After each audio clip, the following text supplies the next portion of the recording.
पुण्याच्या आणि पिंपरी चिंचवडच्या विविध भागांमध्ये आपण सुरू केलेला आहे आणि त्याच्या व्यतिरिक्त अधिकचा अजून 80 किलोमीटरचा प्लॅनिंग आपला आहे। त्यामुळे एकूण 200 किलोमीटरचा मेट्रो मार्ग हे संपूर्ण पुणे पिंपरी चिंचवड आणि PMRDAच्या क्षेत्रामध्ये करण्याचा आपला मानस आहे। त्या दृष्टीनं आपल्या पुणे मेट्रोला आपण निर्देश देखील दिलेले आहेत की त्यांनी आता फार फेजेस न करता लवकरात लवकर या संपूर्ण क्षेत्राचं प्लॅनिंग करावं। कारण पुणे आपल्याला कल्पना आहे की फास्टेस्ट ग्रोईंग सिटी आहे आणि इथल्या वाहतुकीच्या ज्या काही समस्या आहेत त्याच्यावर या मेट्रोमुळे मोठा तोडगा निघणार आहे। त्यासोबत या मेट्रोसोबत आम्ही बसेसचं इंटिग्रेशन आणि बाकी ट्रान्सपोर्टेशनचं इंटिग्रेशन देखील त्या ठिकाणी करण्याचा प्रयत्न करतोय। तसेच पुण्यामध्ये एक टनेलचं नेटवर्क देखील करण्याचा आमचा मानस आहे, ज्या माध्यमातून या पुण्याला वाहतुकीच्या कोंडीतनं आपल्याला मुक्त करता येईल।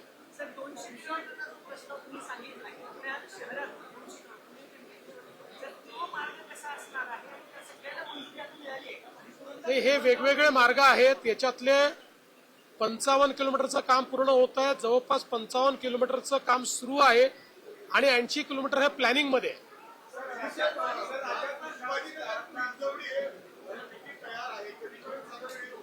त्याच्यामध्ये हा 23 किलोमीटरचा मार्ग आहे।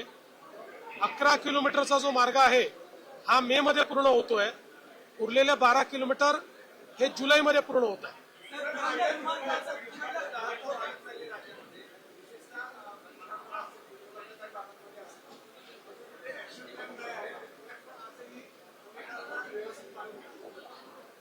असं आहे की या संदर्भातला ऍक्शन प्लॅन हा मी ऑलरेडी बजेट मांडतानाच त्या ठिकाणी जाहीर केलेला आहे। भविष्यात ती न्यावीच लागणार आहे आणि नेणार होतो, जाणार आहे, तिकडे जाणार आहे।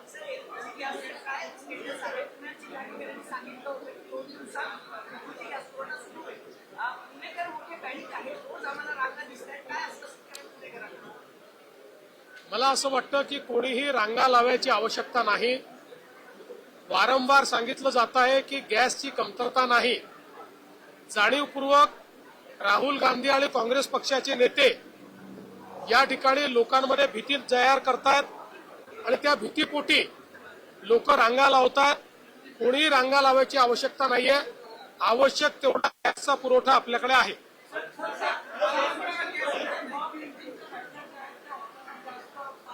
कुठे पॉप लिंचिंग पाहायला मिळालं तुम्हाला?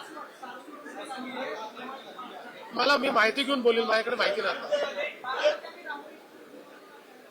काय त्याला बोललो त्याच्यावर सकाळीच।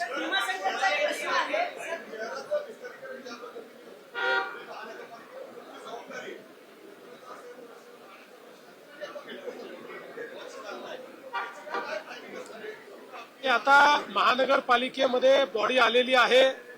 महापौर, उपमहापौर, स्टँडिंग कमिटी चेअरमन, वेगवेगळे सभापती आहेत। ते या संदर्भातलं उत्तम प्लॅनिंग करतील। त्यांना राज्य सरकारकडनं जी मदत पाहिजे ती सगळी मदत राज्य सरकार करेल।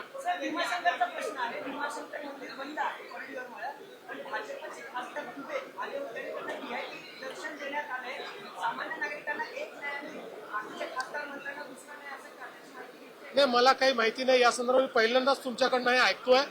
भीमाशंकरच्या मंदिराचं आपण काम फार वेगाने करतोय, कारण आपल्याला कुठल्याही परिस्थितीमध्ये कुंभाच्या आधी भीमाशंकरचं काम पूर्ण करायचं। चला,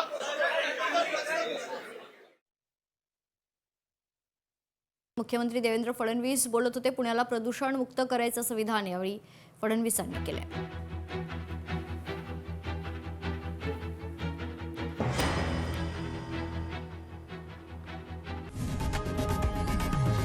लोकशाही मराठी ऐका, पहा, जागरूक रहा।